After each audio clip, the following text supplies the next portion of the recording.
Ravi de vous retrouver pour ce nouveau numéro de Andy Le Mag consacré aux aidants. Qu'ils fassent partie de la famille ou qu'ils soient professionnels, on oublie souvent leur rôle indispensable pour les personnes aidées.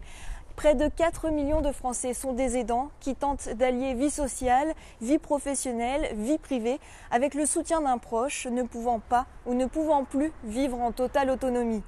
Le service des fenotes de l'APF a détecté une réalité, la fragilité des aidants, liée à un manque de reconnaissance, à des difficultés économiques et à de l'isolement, ce qui peut avoir des conséquences dramatiques à terme, comme l'épuisement physique et psychique de ces personnes, ce qui peut entraîner également des risques pour leur santé et même voire de la négligence envers les personnes aidées. C'est pourquoi l'équipe des fenotes a mis en place un service dit de répit pour les aidants. Vous allez mieux comprendre de ce dont il s'agit avec le reportage qui va suivre et on se retrouve juste après avec la coordinatrice des fenotes.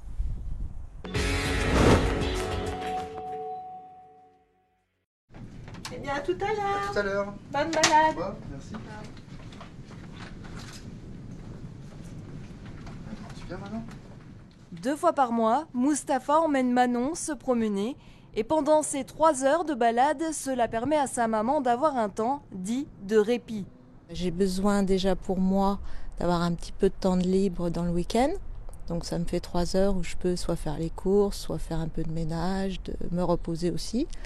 Et Manon, pendant ce temps-là, elle n'est pas à rien faire, elle est accompagnée et elle se balade et elle aime beaucoup les balades, donc elle est toute contente.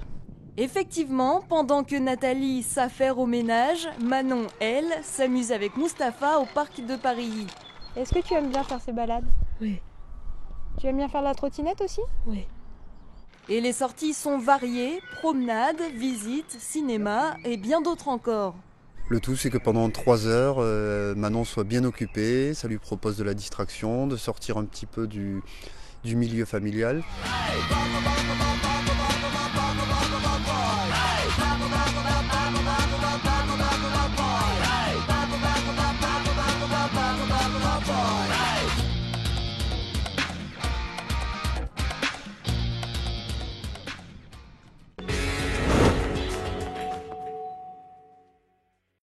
Caroline Duperchy, bonjour. Bonjour. Alors on vient de voir l'aide personnalisée à domicile que vous proposez aux aidants pour leur permettre d'avoir un petit temps de répit. Mais les fenotes ne s'arrêtent pas là concernant le soutien à ces aidants. Quels sont les autres services qu'ils peuvent trouver ici? Alors effectivement, hormis le service de répit qui a été créé en 2009, le service des fenotes propose 3 autres types de soutien pour les aidants familiaux. Un groupe de parole qui a été mis en place en 2010. C'est un lieu d'échange, d'écoute pour les aidants familiaux qui est encadré par une psychologue. Cela permet aux aidants d'échanger entre eux leurs expériences. Donc ils s'expriment en toute liberté, tous les thèmes peuvent être abordés.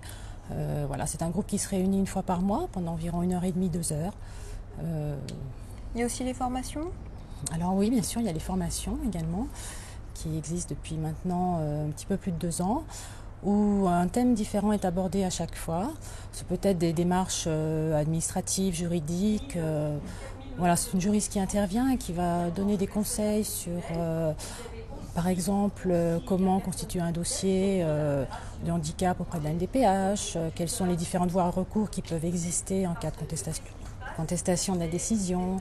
Elle peut également apporter des conseils sur tout ce qui intéresse les mesures de protection comme la tutelle, la curatelle. En fait, vous allez mettre en place aussi un nouveau thème qui s'intitulera « Comment gérer l'épuisement des aidants familiaux ».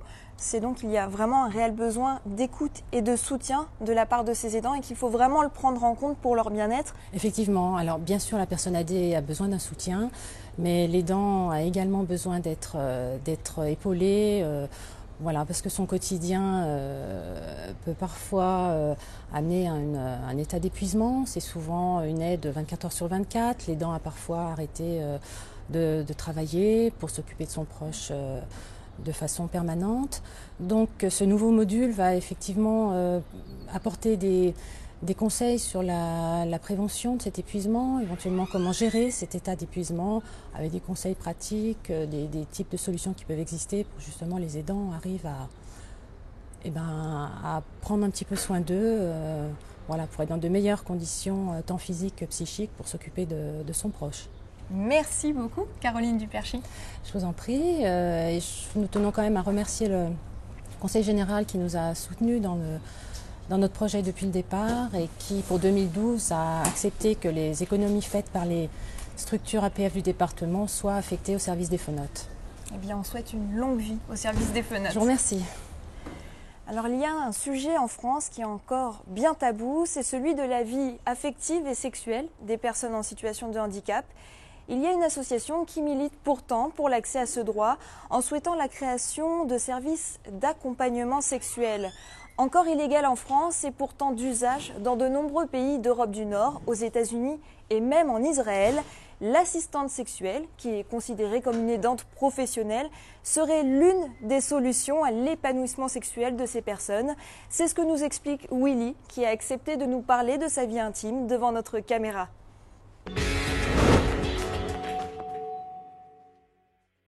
Willy est aujourd'hui célibataire, mais cela n'a pas toujours été le cas puisqu'il fut marié pendant plusieurs années. Malheureusement, son histoire d'amour s'est terminée par un divorce. Un coup dur pour Willy qui a mis beaucoup de temps à s'en remettre. De plus avoir de sexualité m'angoissait beaucoup, j'étais très mal, et comme j'avais déjà vécu 15 ans tout seul avant de rencontrer ma femme sans sexualité, je ne voulais pas revivre ça, donc j'ai hésité beaucoup de fois à divorcer, même si ça n'allait pas du tout vers la fin. Voilà. Donc, un jour, j'ai fait une tentative de suicide. C'est ce qui m'a poussé à divorcer. L'aidant sexuel, une solution pour pallier au manque affectif, selon Willy. Ça me permettrait d'avoir moins de frustration et de pouvoir chercher quelqu'un, construire quelque chose avec quelqu'un en étant mieux et en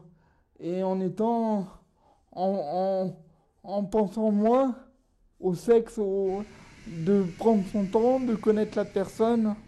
Willy participe régulièrement au groupe de parole mis en place par le collectif Handicap et Sexualité, un collectif qui a défini 2 axes de travail.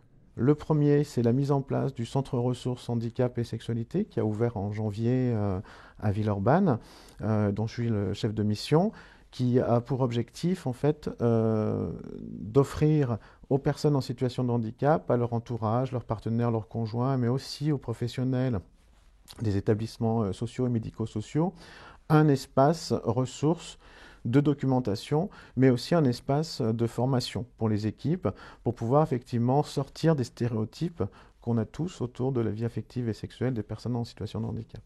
Le deuxième axe qu'a développé le collectif Handicap et Sexualité, ça a été la création de l'association Chose, parce que le CHS ose, qui est plus dans le champ de la revendication politique pour la création de services d'accompagnement sexuel et la formation d'assistants et d'assistantes sexuelles en France dans quelques années.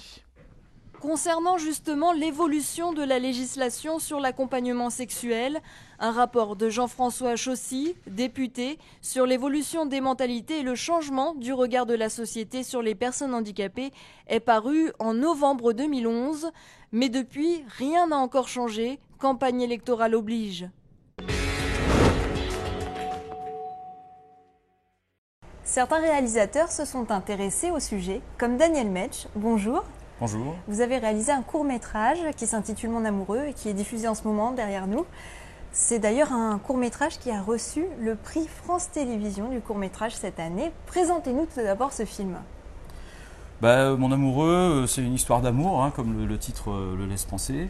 C'est 2 amoureux qui sont donc adultes et qui sont dans une institution où les relations sexuelles entre les résidents sont interdites.